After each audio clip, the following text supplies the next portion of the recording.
Assalamualaikum warahmatullahi wabarakatuh. Selamat siang ibu-ibu sekalian. Sebelumnya perkenalkan saya Husna dari petugas kesehatan Puskesmas Melati Gamping. Di sini maksud dan tujuan saya untuk memberikan penyuluhan kesehatan dengan topik bahayanya obesitas pada balita dengan tema balita ceria berat badan terjaga. Penyuluhan pada sore hari ini akan berlangsung kurang lebih 55 menit ke depan. Jadi saya meminta kerjasamanya kepada ibu-ibu sekalian untuk bisa memperhatikan materi yang akan saya sampaikan, dan juga apabila ada yang ingin ditanyakan bisa sampaikan pada sesi tanya jawab nanti. Baik ibu-ibu, sudah mendapatkan kertas yang tadi saya bagikan semua, Bik? Sudah. Baik, saya langsung saja masuk ke materinya, yaitu promosi kesehatan sebagai strategi pencegahan obesitas pada balita. Jadi sebelumnya ibu-ibu di sini udah tahu apa itu obesitas pada balita? Taunya obesitas kelebihan berat badan, Mbak. Betul ibu. Jadi obesitas itu kelebihan berat badan yang tidak hanya dialami oleh orang dewasa, tetapi juga bisa dialami oleh usia balita. Jadi obesitas pada balita adalah kondisi ketika anak itu memiliki berat badan yang melebihi dari usia normalnya. Nah, disebabkan oleh kelebihan lemak pada tubuhnya. Jika kegemukan ini terjadi pada balita, itu akan kemungkinan besar akan berlangsung sampai dia dewasa. Nah, sebagian masyarakat ini masih menormalisasikan bahwa menganggap bahwa balita yang gemuk itu adalah balita yang sehat. Tetapi ini salah ya, ibu-ibu sekalian. Jadi bukan hanya masalah penampilan, tetapi juga dapat menimbulkan berbagai masalah kesehatan bagi balita dalam jangka panjang maupun jangka pendek seperti itu. Kita lanjut ya ibu-ibu ke penyebab terjadinya obesitas pada balita. Jadi yang pertama adalah faktor genetik. Kedua orang tua ini sama-sama obesitas, jadi kemungkinan anak ini bisa mengalami obesitas juga sebesar 80% kemungkinannya. Lalu bila salah satu orang tuanya itu obesitas, berarti kemungkinan ini setengahnya, yaitu 40%.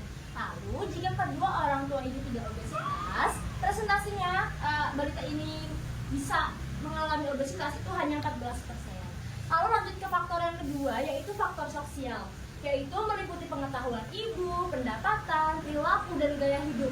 Jadi pengetahuan ibu yang dimaksud di sini adalah bagaimana sih cara pengolahan bahan makanan dari ibu ini, apakah cara pengolahannya benar, baik, bersih, seperti itu. Lalu pendapatan, kenapa bisa mempengaruhi? Karena status ekonomi itu dapat mempengaruhi dari bahan makanan yang ibu itu beli. Pemilihan bahan makanan yang bagus itu akan disesuaikan dengan budget yang dimiliki. Lalu ada perilaku dan gaya hidup. Jadi seorang ibu juga mempengaruhi perilaku dan gaya hidup ibu itu juga mempengaruhi. Gimana sih caranya biar nggak mau ribet, itu kan berarti membeli makanan instan ya. Ini kan nggak baik ya dengan perilaku dan gaya hidup yang seperti ini. Lalu yang ketiga ada faktor nutrisi. Asupan nutrisi masa awal kehidupan itu sangat penting bagi balita karena akan menentukan pembentukan dan perkembangan serta fungsi organ tubuh hingga dewasa nanti. Jadi, lalu yang terakhir yaitu aktivitas fisik. Jadi sebisa mungkin itu libatkan anak dalam aktivitas fisik bersama lingkungan terkecil seperti keluarga. Jadi maksudnya di sini itu anak itu belum memiliki ruang untuk kebebasan bermain di luar. Jadi hanya terpaku pada gadget kalau zaman sekarang ya ibu, itu tidak baik karena harus seimbang antara nutrisi yang masuk dalam tubuh balita juga energi yang dikeluarkan. Baik, itu tadi adalah penyebabnya. Sekarang gejala atau tanda balita yang mengalami obesitas. Jadi yang pertama adalah anak terlihat gemuk dibandingkan anak lain yang seusianya, seperti itu. Lalu yang kedua, paha dan perut itu memiliki lipatan lemak. Jadi terlihat biasanya tanda-tandanya, perutnya itu berlipat, pahanya juga, tangannya juga biasanya itu berlipat-lipat gitu. Lalu yang ketiga, bagian leher belakangnya itu biasanya ada garis-garisnya gitu loh ibu, hitam-hitam, ada warna gelap di bagian belakang leher. Lalu nafas terasa pendek saat berolahraga. Jadi sering berkeringat meskipun tidak banyak beraktivitas. Meskipun jalan sebentar itu biasanya langsung berkeringat seperti itu. Cepat lemasnya juga. Lalu kecenderungan adanya gangguan pernapasan saat tidur seperti sleep apnea, seperti henti napas tiba-tiba saat tidur. Lalu selain ada tanda fisik, gejalanya juga ada dari tanda psikologis, yaitu anak yang mengalami obesitas ini biasanya cenderung kurang percaya diri dan bermasalah dalam pergaulan sosial.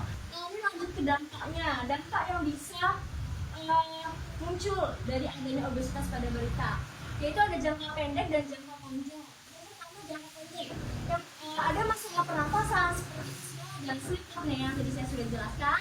Lalu ada nyeri sendi dan gangguan tulang, lalu gangguan tidur yang menurunkan kualitas tidur anak dan dapat mempengaruhi tumbuh kembang anak secara keseluruhan. Lalu ada dampak panjangnya, yang pertama peningkatan amdal impotensi, lalu yang kedua perubahan fungsi gastrik pada jantung. Jadi kandungan ini tuh juga memberikan efek dan itu harus bekerja lebih keras lagi untuk mengembangkan padarannya. Lalu ada diabetes tipe 2, banyak ya ibu. Lalu masalah tulang dan sendi seperti yang tadi saya jelaskan memberikan tekanan yang besar kepada tulang itu dan sendi. Lalu ada gangguan psikologis yang tadi saya sudah jelaskan. Lalu bagaimana sih cara pencegahan dari obesitas pada balita ini? Yang pertama, makanan yang bergizi. Kenapa? Jadi makanan yang diberikan itu harus seimbang dan bergizi, seperti buah-buahan, sayuran, biji-bijian, protein sehat, dan produk susu dan halaman. Batasi konsumsi makanan yang berlemak, gula, dan kalori seperti makanan cepat saji, makanan olahan, minuman manis, dan makanan ringan yang tidak seperti ciki-cikian, ibu. Jadi kita jangan biasakan memberikan makanan instan yang penting praktis. Laptop ini nggak boleh ibu-ibu, betul. Lalu ada aktivitas fisik gitu. Karena untuk itu berbagai ini gaya hidup yang aktif dan berpartisipasi dalam kegiatan fisik setiap hari. Sediakan kesempatan bagi anak untuk bermain keluar rumah, bersepeda, berjalan kaki, berenang, atau mengikuti kegiatan olahraga yang disukainya. Lalu ada peran keluarga dan lingkungan. Kenapa? Jadi kan pola makan sehat dan gaya hidup ini menjadi bagian dari kehidupan sehari-hari keluarga dan dukungan yang memberikan contoh perilaku sehat kepada anak-anak ini biasanya anak ini cenderung untuk mencontoh perilaku dari orang-orang terdekat termasuk ibunya pastinya. Lalu edukasi dan kesadaran. Jadi ajarkan anak-anak ini pentingnya pola makan sehat, kegiatan fisik dan dampak positifnya terhadap kesehatan. Jadi kalau anak balita ini kan masih belum tahu banyak ya ibu-ibu, ajarkan hal-hal sepele, bisa dicontohkan dulu perilaku gaya hidup yang sehat seperti apa. Itu biasanya anak balita mudah untuk mengikutinya. Seperti itu ibu-ibu.